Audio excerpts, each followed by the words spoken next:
día martes 25 de mayo de 2021 y como les veníamos anunciando esta mañana en el espacio de la entrevista vamos a conversar con el ministro de Justicia y Seguridad, Gustavo Villatoro. Bueno, hay operativos que se han desarrollado en las últimas horas en la zona occidental.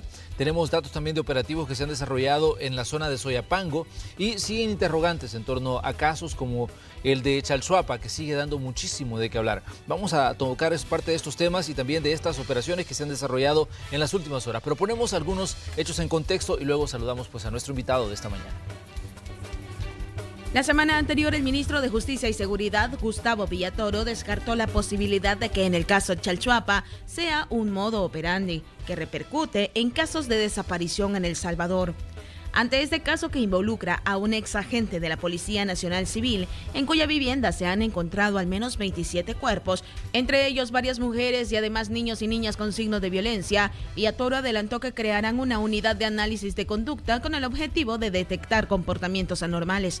Por otro lado, Villatoro mencionó que luego de las investigaciones y por la profundidad de las fosas encontradas en la casa del ex policía Hugo Ernesto Osorio Chávez, se puede sospechar que los asesinatos no fueron cometidos por una sola persona. Por último, el ministro informó que pronto se iniciarán las pruebas de ADN en los 14 cuerpos encontrados en la vivienda de Osorio, las cuales serán realizadas por medicina legal para compararlas con las familias quienes buscan personas que desaparecieron y que se presume puedan estar dentro de ese grupo de personas asesinadas. Esta mañana conversaremos sobre este y otros temas con el ministro de Justicia y Seguridad, Gustavo Villatoro. Bienvenidos a la entrevista de Hechos AM. Así es, el ministro de Justicia y Seguridad está con nosotros. Ministro, qué bueno que puede cedernos parte de su tiempo esta mañana de martes. Bienvenido a este espacio. Gracias, Manuel. Buenos días a tus televidentes y pues como ministro creo que es un deber estar acá e informar a la población.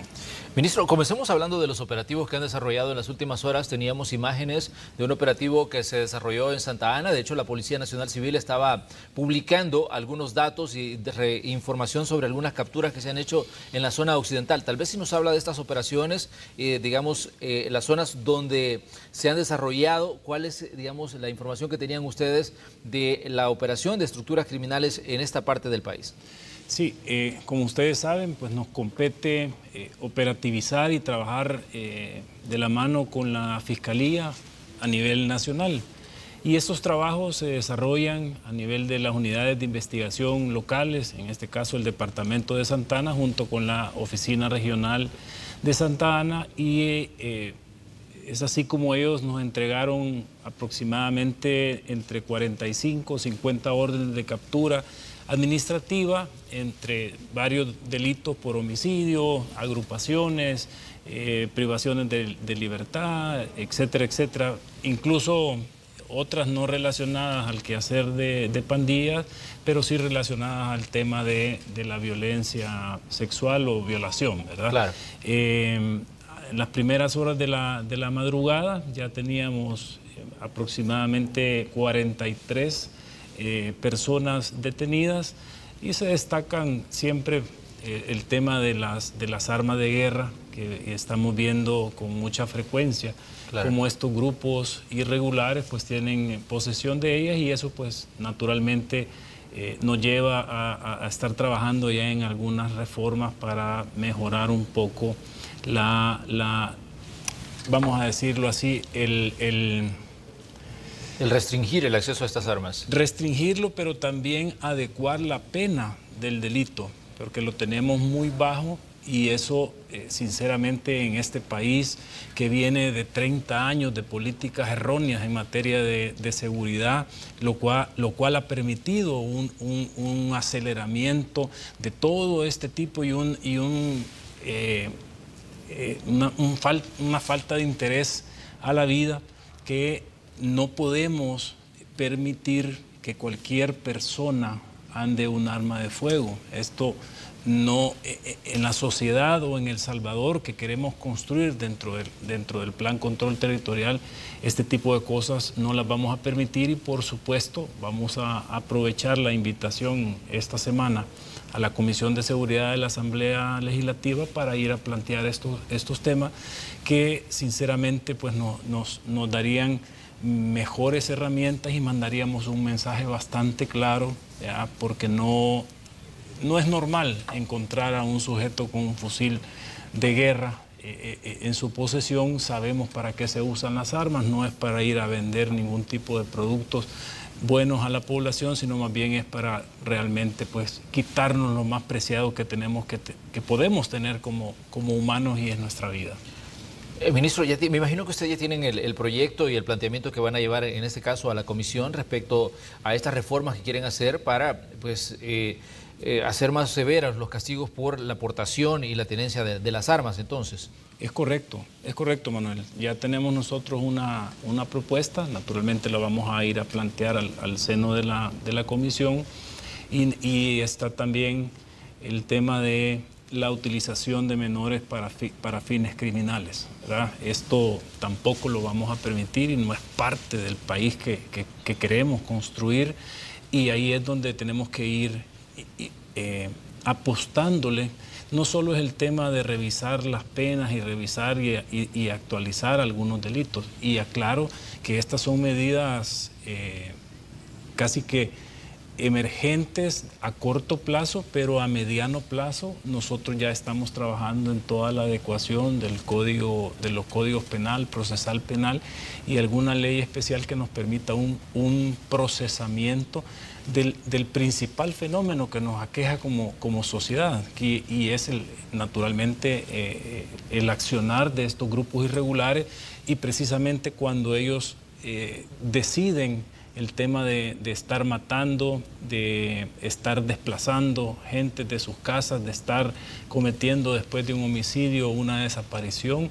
Entonces, nos vamos a enfocar en un procesamiento para ese tipo de delitos que generan un alto impacto, porque dentro de todo nuestro Código Procesal Penal nació, como la mayoría de códigos procesales penales del mundo, bajo un concepto de que el fenómeno que tenemos como sociedad es un fenómeno de delincuencia común. Claro. ¿Ya? Nosotros no tenemos solo ese fenómeno. El principal problema que tenemos es el accionar de los grupos irregulares, y cómo estos, sin ningún tipo de control, llamémosle así, o con un total descaro, pues toman la decisión de quitarle la vida a otro salvadoreño, y por eso es que necesitamos esa ley. Naturalmente viene toda la revisión de los cuerpos legales que existen, porque hay unos que solo son nombres de palabras, tal y como les gustaba utilizar en estos 30 años que te menciono, Manuel, sí, donde pensaban que solo con el nombre de una ley las cosas se iban a detener, ¿verdad? Ministro, la utilización de menores para el cometimiento de delitos ha sido un fenómeno también que ha crecido mucho, y que, bueno, en determinado momento El Salvador intentó combatir este fenómeno con la denominada ley del menor infractor. Luego surgió pues la ley de Lepina, pero hubo una situación, digamos, de contradicción, porque había muchos menores que ya estaban, digamos, en una etapa de su vida criminal, digamos que no eran delitos leves los que cometían, sino estamos hablando de asesinatos, de extorsiones, de, digamos, control de zonas de territorio. Esa es una situación que digamos, es grave en el sentido de cómo ha evolucionado la situación de la violencia y la delincuencia a través del accionar de los menores, que son utilizados por grupos considerando de que a veces las penas son, digamos, menos severas en el caso de gente que no ha cumplido la mayoría de edad. Sí, y muchas veces no solo es el tema de enfocarnos en el infractor, que en este caso es un menor de edad, sino que establecer la responsabilidad del adulto, entiéndase adulto como persona individual, o adulto un grupo de una estructura irregular que tiene mando, que tiene una verticalidad y que decide, por el hecho de mejorar la impunidad y por el hecho de pasar disimulado dentro de una comunidad, utilizar a los menores. Pero no siempre la utilización de menores digamos, no podemos establecer jurídicamente que un menor de edad tiene consentimiento, ¿ya? Sí. Siempre hay una responsabilidad de un mayor. En el caso normal, siempre son nuestros padres los que nos representan el consentimiento del menor. Por ende, tenemos que enfocarnos hacia esas mentes torcidas que son los que deciden utilizar menores, reclutar menores, obligar menores a pertenecer a una determinada estructura irregular, y hacia eso, hacia los mayores, es donde nos vamos a enfocar precisamente para mandar otra vez, Manuel, un principio claro de autoridad de qué es lo que no vamos a permitir como autoridad que cometan estos grupos irregulares.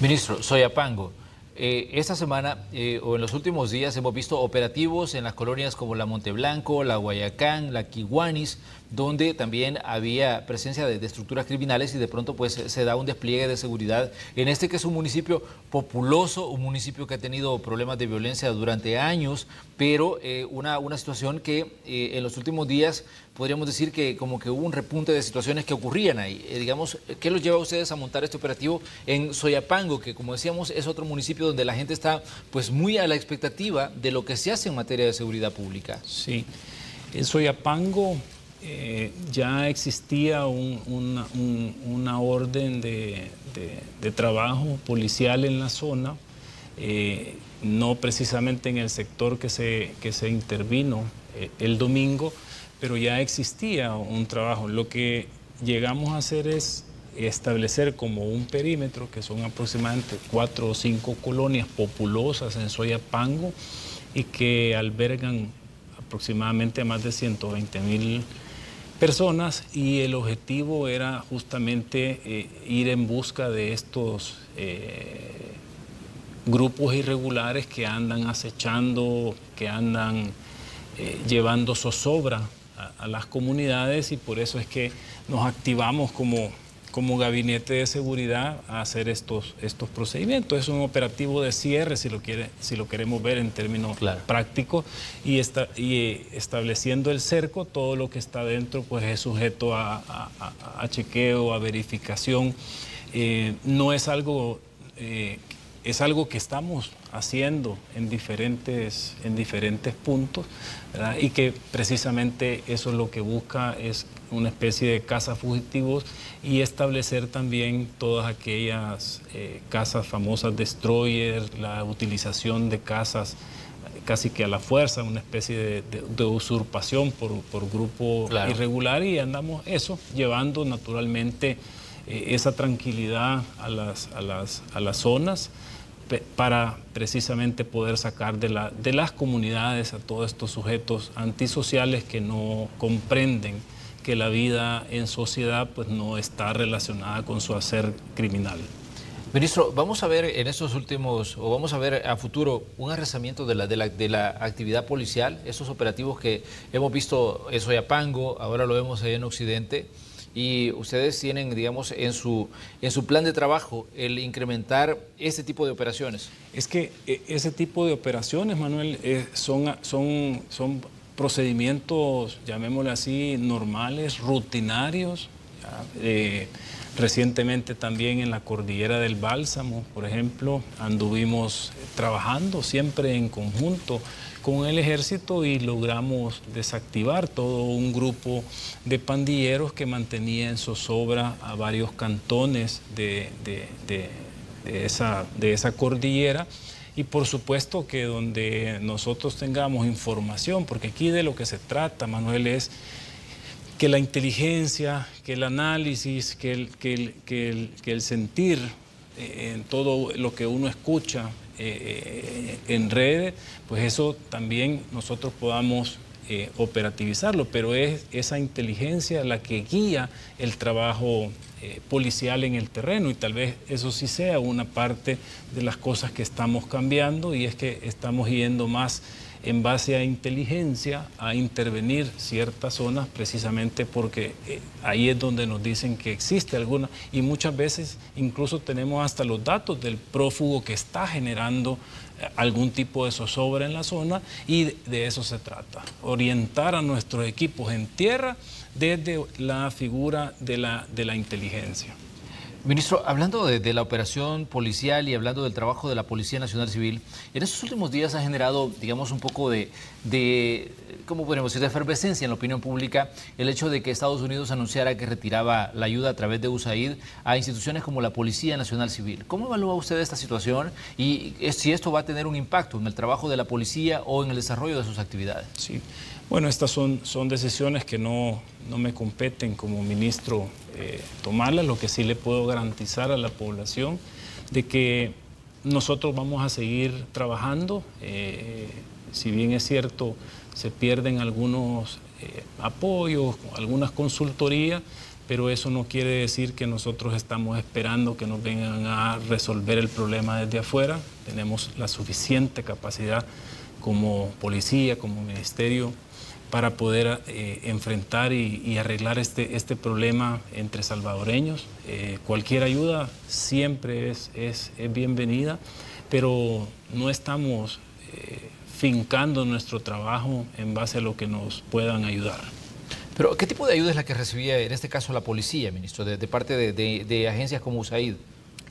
Eran temas, entiendo, unas consultorías para el tema de la victimización, muchas veces temas de género, pero nada, es decir, en la parte operativa, en la parte de mejoras, de proceso de investigación, no estaba enfocado en eso. Para eso, como ustedes saben, pues nosotros, aparte de los apoyos que tenemos de diferentes policías, la misma ILEA para nosotros es como un centro donde colectamos las mejores experiencias de los países de la región y sobre eso capacitamos no solo a la policía local, nacional nuestra, sino que también policías de diferentes partes de la región, entiéndase América Latina y el Caribe, sobre cómo mejorar, cómo enfrentar algunos fenómenos que pasan en otros países, de tal suerte que esto no es que viene a afectar nuestro día a día, nuestro cotidiano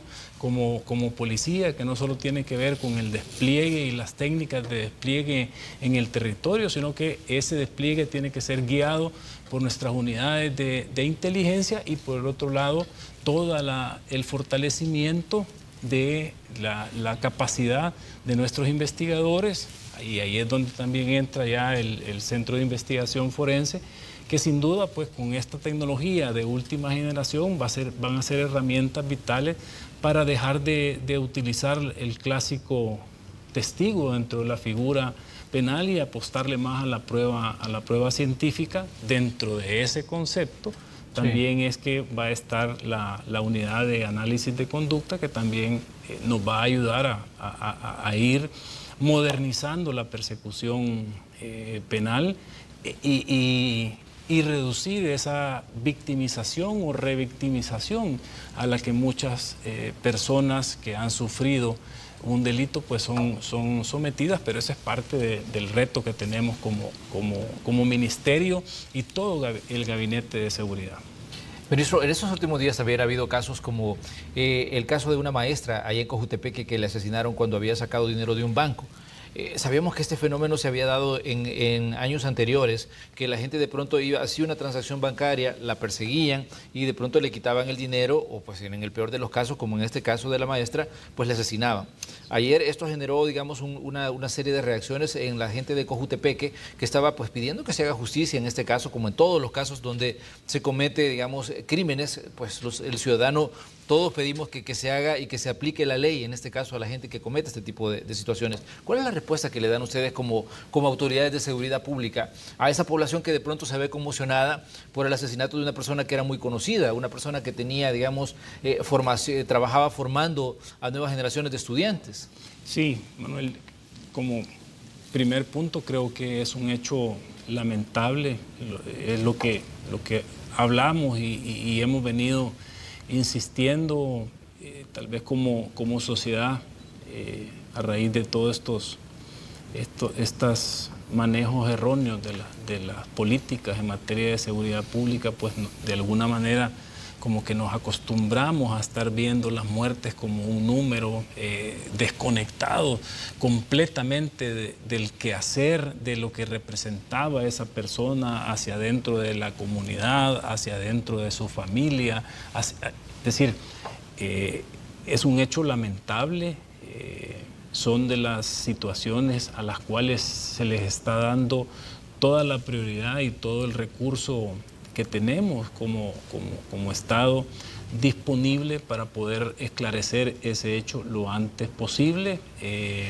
El evento, tal y como tú lo mencionas, eso deviene de una actividad de ir a sacar dinero a una agencia, y en el traslado hacia el lugar donde se iba a utilizar ese dinero, pues sufre este robo que se vuelve casi que un homicidio, ¿verdad? Ya estamos trabajando, Manuel, y esto hay que hablarlo y decirlo, este tipo de delitos es prioridad para nosotros como Gabinete de Seguridad Pública. El día de ayer incluso hacíamos algunas coordinaciones con la oficina de la Fiscalía Regional y Local de la zona de Cojutepeque, precisamente para lograr ese empate y que se haga un trabajo coordinado, no un tema de que por un lado van a trabajar un tema y la policía va por otro lado, sino es esas reuniones técnicas necesarias, ¿verdad?, que se necesitan entre la policía y la fiscalía precisamente para dar resultados más próximos, pero estamos trabajando y primero Dios, en las próximas horas pues vamos a hacer algunos procedimientos orientados a dar con las personas responsables de este trágico homicidio.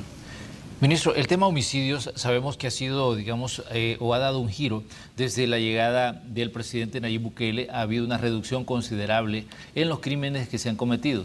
El presidente llega, digamos, en junio de 2019, justamente unos días después se lanza el Plan Control Territorial y desde ahí ha venido una disminución del tema homicidios.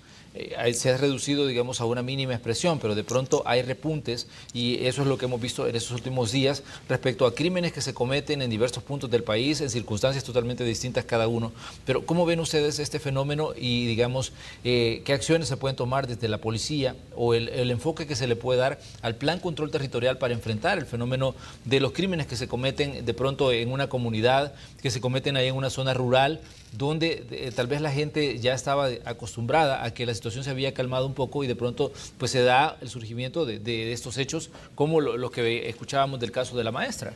Sí, es justamente con lo que mencionaba Manuel, lograr empatar las unidades de inteligencia, las unidades de análisis con el quehacer operativo y direccionar desde estas unidades a los jefes de delegación para que pongan atención en determinadas zonas. Eso es lo que estamos haciendo. Tenemos ya unas reuniones periódicas con los jefes de delegación donde naturalmente se les exponen este tipo de cosas, se les asignan tareas y se le da seguimiento a las tareas precisamente para ir impactando estas comunidades y no permitir que estos grupos sigan creciendo, que de hecho no siguen creciendo.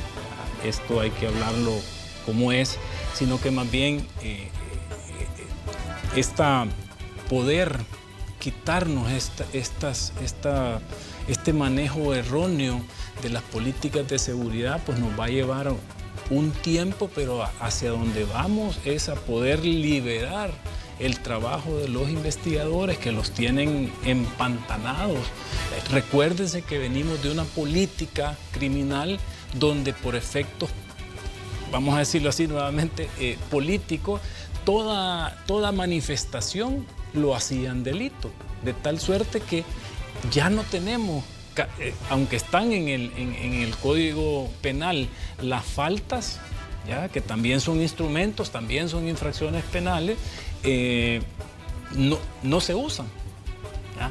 Pero ¿cuál es el problema? Que nos tienen empantanados en que todo es delito y el costo para procesar una flagrancia por un delito es extremadamente alto, Manuel. Y no solo estamos hablando del dinero, que más de $4.000 en cada captura, que no tiene ningún efecto en la comunidad de estos crímenes que te menciono, claro, sino que es la cantidad de personal policial que perdemos de poder estar en la calle haciendo diligencias burocráticas, de trasladar reos, de mover reos, de delitos que no tienen ninguna trascendencia, ¿verdad? Porque nuestros centros penales están,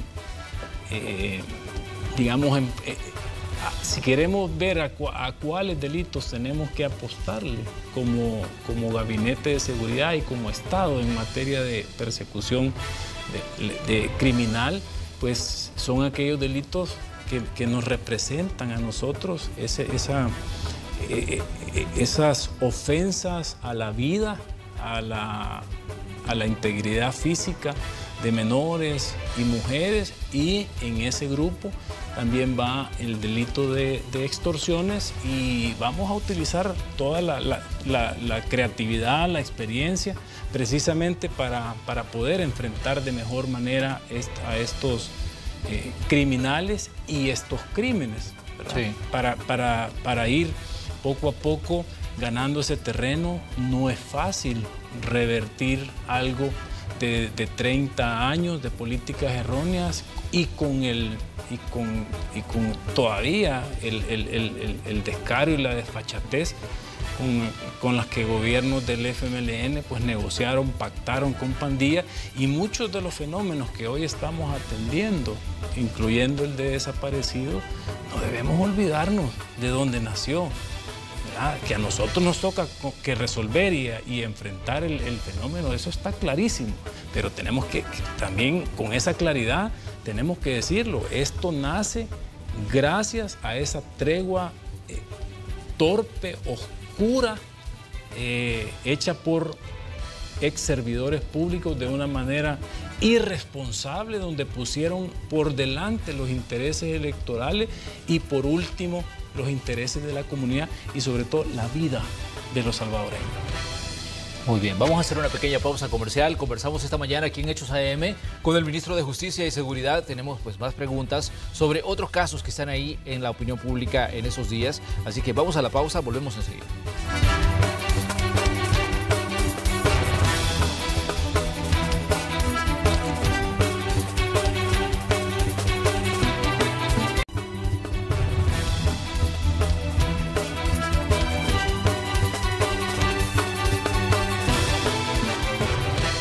Estamos en la mañana del martes 25 de mayo de 2021 y en el espacio de la entrevista hoy pues nos acompaña el ministro de Justicia y Seguridad, Gustavo Villatoro, y estamos hablando de diferentes temas que forman parte de las agendas informativas en estos días. Ministro, hay mucha curiosidad respecto a cómo está avanzando la investigación en el caso Chalchuapa. Ha habido, digamos, una serie de declaraciones un tanto contradictorias respecto a la cantidad de cuerpos que se han localizado y respecto a cómo va avanzando esta investigación. Queremos que usted nos dé pues una luz de lo que está ocurriendo en Chalchuapa, específicamente en la lotificación Las Flores, con este proceso de investigación, que sabemos que es un caso complejo, muy complejo, por todo lo que implica el hecho de lo que ahí ocurrió. Sí, con gusto, Manuel. ¿Por qué hay o por qué se dieron todo este tipo de confusiones? Naturalmente, lo que se hace cuando se empiezan a hacer excavaciones es ir ubicando las posibles sombras o esas posibles sombras que vayan dando la forma de un cuerpo, que eso es lo que realizó el perito de la Fiscalía. Y yo creo que de ahí es donde viene un poco la confusión, porque él como perito, que es especialista en eso, en ir a ubicar y hacer como sombrear y limpiar donde supuestamente hay un cuerpo, él creo yo que estableció alguna cantidad. Lo cierto, Manuel, es que ni él ni nosotros como policía, ni el fiscal es la autoridad para decir cuántos cuerpos hay ahí. Lo que sí te puedo decir es que la semana pasada nosotros concluimos en conjunto con Medicina Legal, la Fiscalía, la Policía, incluso tenemos reos en la fase de confianza, que son los que nos están ayudando a realizar las excavaciones. Y lo que te puedo decir, ya no como ministro, no como policía, sino lo que nos dice Medicina Legal es que ellos extrajeron de esa fosa 14 cadáveres, es decir, que corresponden a 14 personas. Ya, eso es lo cierto. Sí. ¿Ya? El día de ayer ya se empezó a cubrir porque ya se siguieron haciendo excavaciones y ya no hay más cuerpos en esa fosa y se está trabajando todo para poder ya empezar a realizar otro tipo de excavaciones. Definitivamente, como decíamos, hay muchas interrogantes en torno a este caso, ministro, porque la situación se dio porque de pronto alguien decía, mire, ya van 20 cadáveres, otras personas decían ya son 27, y la declaración que se citaba en este caso de Hugo Osorio, que es el ex policía acusado de los crímenes ahí en Chalchuapa o de ser, digamos, el actor principal de estos crímenes, que él decía que pues habían por lo menos 47 cuerpos enterrados ahí. Y esto, pues como decíamos, genera hasta cierto punto una visión un tanto compleja y contradictoria en torno a las versiones que se manejaban de este caso. Sí, es que mira, siempre es triste ver cómo se maneja o se pretende dañar el trabajo policial. Primero decían que habíamos llegado tarde, que había no sé qué. ¿No? Lo cierto es que logramos desactivar a este criminal, a este psicópata, gracias al accionar policial, ¿ya?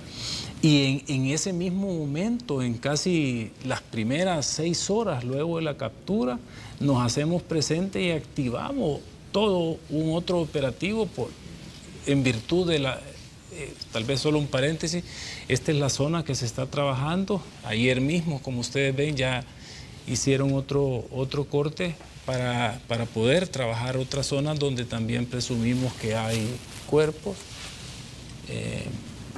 Este es el área en la que estamos trabajando, que como ven, pues no son las cámaras que tenía el psicópata, que sacó tristemente, un medio de comunicación. Ajá. Y este es... Todo lo tenemos controlado. Esta es una señal en directo, ministro. En directo. De lo que está ocurriendo ahí. De lo que está ocurriendo. En este momento.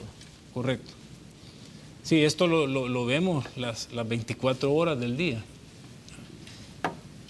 Porque de aquí nos sirve para poder estar mandando apoyos. El fin de semana tuvimos que coordinar con el Ministerio de Salud por el tema de los trajes. Recuerda que aquí hay bastantes vapores, bastantes bacterias, sí. Pues todo el personal de medicina legal pues tiene que hacer un ingreso con este uniforme y se les habían agotado y ya el fin de semana les mandamos más equipo. De los cuerpos que se han encontrado, ministro, ¿se ha logrado identificar a personas que estaban enterradas ahí? Porque ha salido información de que hay gente que está llegando, gente que tiene familiares desaparecidos que está llegando a la zona de Chalchuapa con la esperanza de que la persona que ellos buscaban esté ahí. Entonces, ¿han logrado, digamos, establecer identificación de algunas de las personas que se han rescatado los restos o se van a hacer a través de pruebas de ADN, considerando, digamos, que no se sabe cuánto tiempo estas personas llevaban sepultadas ahí? Sí, a este momento, Manuel, efectivamente, sí tenemos un grupo de familias, sí tenemos, y hay que hablarlo como es, policialmente, la presunción de que esos cuerpos corresponden a algunos de esas personas que los familiares andan buscando. Pero otra vez, ¿quién lo va a decir? No lo puedo decir yo, lo tiene que decir medicina legal y justamente es con esa prueba de ADN y todas esas coordinaciones de las familias que están llevando el tratamiento que se les da a ellas y la coordinación para ir a hacer la extracción de muestras de medicina legal es lo que estamos haciendo también como equipo. No es en la zona de trabajo donde estamos haciendo estas atenciones está en la subdelegación de Chalchuapa, y ahí le estamos dando todo ese tratamiento, ¿verdad? Ministro, hay varias personas que están detenidas. En este caso, ya ustedes lograron deducir la forma en que operaba, en este caso, Hugo Osorio, y la participación de las otras personas, porque de pronto pues nos imaginábamos en el caso de esta persona que se ha considerado pues un psicópata, pensaban actuaba solo, pero después se captura a un grupo de personas y uno se pregunta, pero ¿cuál era el nivel de complicidad o qué sabían las personas respecto al accionar de Hugo Osorio en este caso? Sí, naturalmente, pues todo tiene que nacer por todas esas desviaciones sexuales que tenía esta persona, y que también fue encontrando amigos o conocidos con la misma afinidad, y luego se le van acercando otro tipo de gente que no tenía nada que ver con eso, pero que sí necesitaba lograr que este psicópata le quitara la vida a otra persona, o de repente ellos la mataban y utilizaban la casa de este psicópata como una casa de entierro, ¿verdad? Donde llevaban a los cuerpos. Eso es lo que preliminarmente tenemos, Manuel. La información encontrada en la vivienda es vasta. Estamos haciendo no solo los análisis de toda la cantidad de documentación y evidencia, máscaras, el arma homicida que utilizaba, las prendas de una gran cantidad de víctimas. Todo eso se está trabajando en conjunto, ¿ya? Y hay que hablarlo claro. Aquí no andemos inventando ni oyendo ese tipo de disque abogados o abogadas que están pretendiendo venderle a la población que nosotros estamos pactando con un criminal de este nivel de calaña. No estamos haciendo ningún pacto. El problema es que si yo soy reo confeso porque me encuentro acorralado con toda la evidencia que gracias a Dios encontramos, vengo y yo confieso mis crímenes, ¿ya? Pero bajo las leyes salvadoreñas yo me autoincrimino, Gustavo Villatoro, pero con mi confesión, si yo te menciono a ti, no es procesalmente hablando mi confesión la que tiene que servir en contra tuya. Por eso es que la figura, para convertir una confesión en declaración de testigo, sí o sí, en base a nuestras leyes procesales, tiene que pasar por la figura de un criterio. Claro. Pero es para lograr nada más esa conversión. En ningún momento estamos negociando, o la Fiscalía está negociando, ningún tipo de arreglo por los crímenes que este psicópata ha cometido. De barato, es un siglo lo que le va a caer, de barato, ¿ya? Pero en base a todo lo que estamos encontrando, yo le puedo asegurar que en este caso va a ser si en el pasado se tenían o todavía se tienen algunas condenas arriba de 200 años, creo que con este sujeto, el órgano judicial o el juez que imponga la sentencia puede batir récord, porque de barato, o sea, tenemos casi que seguro 100, pero con todo lo que tenemos, le puedo garantizar que no son menos de 400 años por los que va a responder este sujeto. Tristemente, Manuel, ninguno de esos años o ninguno de esos días que va a estar en prisión esta persona nos va a devolver a la cantidad de mujeres, niños y salvadoreños que este sujeto le quitó la vida, desgraciadamente. Pero nosotros, en nuestra responsabilidad como gobierno y Estado, es hacer que esta persona responda por todos los crímenes. Ninguna acción de lo que hagamos va a devolver la vida, y precisamente, ¿qué es lo que nos toca? Entender que no es el único psicópata que puede estar suelto en el país, y crear las herramientas necesarias para ir identificando este tipo de perfiles de riesgo desde el momento en que cometen un tipo de violencia, ya sea intrafamiliar, algún tipo de violencia de violación en contra de otras mujeres. Desde ahí tenemos nosotros que empezar a analizar la psiquis de estos sujetos y tomar medidas como Estado para sacarlos de la sociedad, porque clínica, técnica y forense, esas personas jamás van a poder tener un comportamiento dentro de la sociedad y representan un riesgo activo a las comunidades, ¿ya? De verdad que molesta como autoridad estar leyendo ese montón de mensajes que dizque abogados que pretenden que solo por el hecho de haber pasado por la fiscalía aprendieron a hacer un trabajo en pro de la comunidad y están utilizando sus conocimientos para tergiversar. Imagínate que hasta un periodista de una cadena internacional compró esa información. ¿Y en qué cabeza se le ocurre que nosotros como autoridad vamos a negociar ese tipo de cosas o en favor de este criminal? Sí, hasta quieren hacer ver que nosotros estamos protegiéndolo por ser ex policía.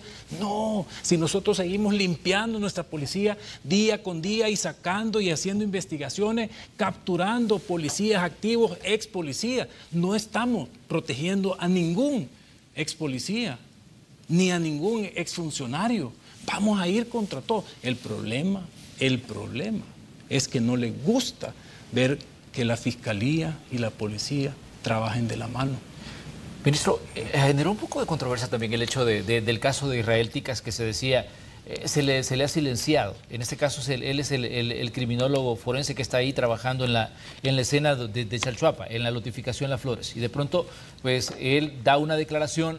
Él incluso entra en una controversia con una persona de la prensa diciendo de que se había publicado cosas que él no había dicho, y de pronto, pues, él dice, pues, me van a sancionar por estar dando declaraciones. ¿Qué decir sobre esto también? Porque de pronto, pues, esto se interpreta de diferentes formas, como usted bien lo señala, y genera controversia el hecho de que esta persona, de pronto le dicen, pues, lo callaron.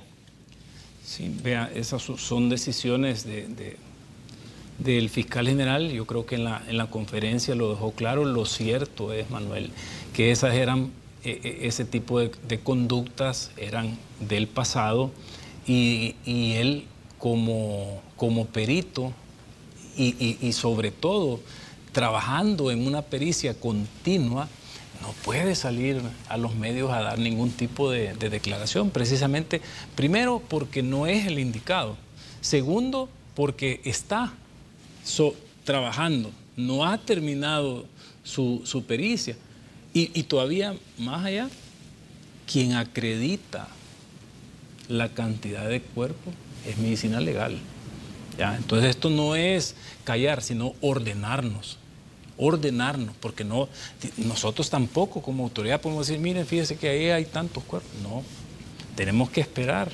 Y ahí, por esas malas prácticas que se tenían en el pasado, ya el fiscal tomó acción. No, aclaro que eso no se trata de silenciar. Lo que pasa es que él en ningún momento tiene autorizado hablar con los medios. Es como que si tú quisieras ir a entrevistar a un médico forense que está haciendo una pericia, ¿quién habla? No es el trabajo de un perito estar hablando con los medios, Manuel. El trabajo del perito es hacer la pericia para la que se le ha requerido el apoyo y eventualmente darle la cara al juez para responder las interrogantes, responder sobre sus pericias, ¿ya? El trabajo de un perito no es estar hablando con los medios, ¿ya? Y eso no es silenciar a nadie, eso es que respetemos nuestro trabajo, porque mis funciones no son estar hablando con la prensa. Ministro, si nos ubicamos en el día de que se descubre el caso de Hugo Osorio, ocurrió una serie de situaciones ahí. Primero, el hecho de que una persona salió pidiendo auxilio a la calle, y que es una de las víctimas, en este caso, de Hugo Osorio, y luego cuando la autoridad llega, descubre que eran 4 cadáveres que estaban, digamos, recién digamos, en la escena de ahí, de donde ocurrieron todos estos hechos en Las Flores.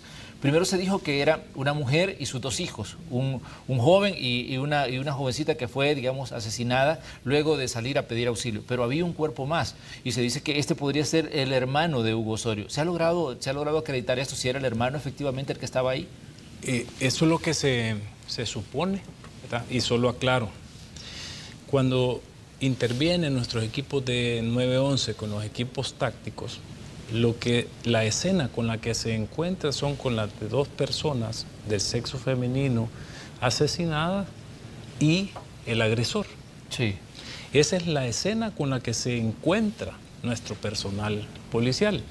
Naturalmente, revisando la casa, porque siempre por protocolo hay que revisarla, cuando ellos alumbran a una fosa séptica, observan 2 cadáveres del sexo masculino ahí. Eso es todo lo que pudimos ver el primer día. Sí. Las 2 personas que habían sido asesinadas, más los otros 2 cuerpos que ya estaban en estado de putrefacción, pero que se miraban con solo alumbrar en la fosa. Eso es esa es lo que realmente procesamos. Los 2 cuerpos los procesamos en el día, durante el día, casi que al final del sábado. Medicina Legal se llevó los cuerpos y los otros se extrajeron hasta el día lunes, si no me equivoco, porque no era ningún tipo de excavación la que se necesitaba para poder sacarlo, y presumimos que uno de ellos se trata del hermano, pero esa es la presunción que tenemos. Tenemos más evidencia que claramente nos dice que él es, pero aquí volvemos a la parte técnica forense de que debemos esperar que el ADN sea el que termine de amarrarlo. Contamos con todas las evidencias para poder decirle, sí, mire, fíjese que él es, pero falta esa pericia técnica. Ministro, ¿qué le dice usted a la gente de Chalchuapa? Porque, como decíamos, este es un caso que ha cobrado relevancia no solo a nivel de El Salvador, sino también a nivel de otros países. ¿Y qué dice usted a la gente de Chalchuapa, que de pronto se ha dicho, mucha gente dice que tiene miedo, mucha gente dice, mire, no sabíamos lo que estaba ocurriendo aquí en nuestra comunidad, la gente de ahí de la Lotificación Las Flores, los vecinos, la gente que conocía, en este caso, a Hugo Osorio, y que incluso describen su comportamiento como una persona que no la consideraban, digamos, un tanto pendenciera, pero no lo consideraban que fuera una persona del nivel de peligrosidad que ahora se ha descubierto. Y mucha gente dice, mire, tenemos miedo por lo que hoy está ocurriendo. ¿Qué le dicen ustedes como autoridad a esta gente de Chalchuapa, que de pronto su comunidad se ha convertido, digamos, en foco de una situación que tiene que ver con violencia, que tiene que ver con sangre, que tiene que ver con múltiples crímenes? Sí, bueno, lo que le decimos justamente es que reaccionen tal y como reaccionaron el día en que sacamos de la calle a este homicida, a este psicópata, que confíen en la policía, así como confiaron ese día a activar nuestro centro de 911. Estamos para protegerles, para servirles en sus comunidades. Vamos a seguir patrullando, vamos a seguir caminando, no solo el casco urbano del municipio de Chalchuapa, sino que también todos los alrededores, pero aquí se trata también de que como comunidad estemos conscientes y a la menor sospecha o al menor percepción de algún tipo de riesgo o de algún sujeto peligroso, lo que pedimos es que nos lo hagan saber, ya sea a través del método de la llamada del 911 o a través de la visita a la delegación, porque todos estamos en sintonía y nuestra función como Policía Nacional Civil es, nuestro mismo eslogan lo dice, servir y proteger ante todo, y estamos por eso como gobierno del presidente Nayib Bukele apostándole a toda esta dignificación de los policías, el tema de ascenso, el tema de las mejoras de las delegaciones,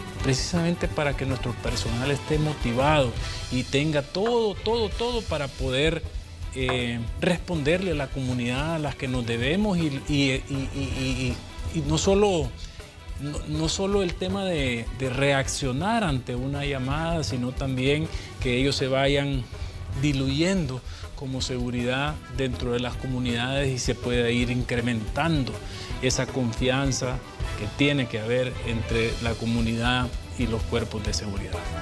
Ministro, le queremos agradecer su tiempo en esta mañana. definitivamente que es importante conocer la visión que tienen ustedes sobre el manejo de seguridad pública, la visión que tiene, pues que la gente debe conocer allá en Soyapango o allá en Santa Ana, donde se han desarrollado los últimos operativos, y conocer qué dicen ustedes sobre todas estas situaciones que están en la opinión pública generando pues mucha efervescencia en esos días. Y pues agradecemos que nos haya cedido parte de su tiempo en este 25 de mayo, ministro. Sí, no, gracias, Manuel, y como te decía al principio, pues creo que es una obligación de todo servidor público tener estas vocerías o estas oportunidades de poder trasladar lo que estamos haciendo.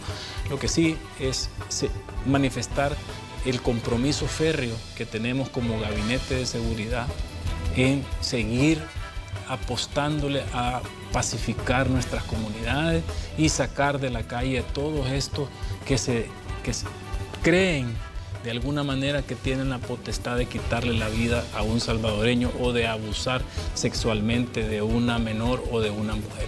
Entonces, esos delitos son la prioridad para nosotros y estamos haciendo todas las coordinaciones con las demás autoridades para que le apostemos a sacar de la calle a este tipo de criminales. Muy bien, ministro, le esperamos aquí próximamente porque definitivamente que hay mucho que hablar sobre materia de seguridad pública, que es un tema todavía pues, muy sensible para todos los ciudadanos. Gracias por su visita. Gracias. Vamos nosotros a una pausa comercial y cuando regresemos tenemos información del tráfico con los equipos de Noticiero Hechos. También vamos a tener información deportiva. ¿Qué pasó con los cangrejitos playeros? Ya le vamos a contar la información que trae Carlos, así que le pedimos a usted que continúe con nosotros. Somos Hechos AM.